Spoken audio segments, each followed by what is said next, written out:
মানুষ আমাদেরকে অনেক সময় টিটকারি মারবে, অনেক সময় ঝামেলা অসুবিধা করবে। তোমরা ইমানদাররা চাও এদেশে কোন শাসন কায়েম হোক, কোরআনের আইন প্রতিষ্ঠা হোক।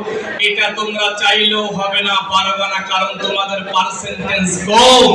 আমাদেরকে অনেক মানুষ পার্সেন্টেজ কম বলে, কিন্তু আমি দেখলাম এই পার্সেন্টেজ কমের হুমকি আবু জাহেল বিশ্বনবীকে দিয়েছিল। আবু জাহেল আব্দুল্লাহ বেটা মুহাম্মদকে ডেকে বললেন, এই মুহাম্মদ, তুই নাকি মদিনায় কোরআনের শাসন কায়েম করবি, তুই নাকি আল্লাহর বিধান প্রতিষ্ঠা করবি, তোর কি জনশক্তি আছে, তোর কি জনসমর্থন আছে? তোর তো কোনো শক্তিই নেই। বিশ্বনবী জবাব দিল, আমার শক্তির প্রয়োজন নাই, আমার একটা শক্তি আছে, তিনি কে? আল্লাহ। সবাই বলেন, তিনি কে? আল্লাহ। আল্লাহ কয়, হে নবী, তুমি টেনশন করো না, চিন্তা করো না, মন মরা হয়ো না, তুমি শুধু গ্রহণ করো কি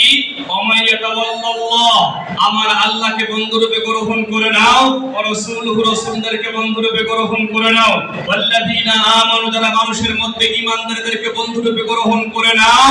গ্রহণ করে নেওয়ার পর টিটকারি মারবো, ঝামেলা করবে, অসুবিধা করবে, করো।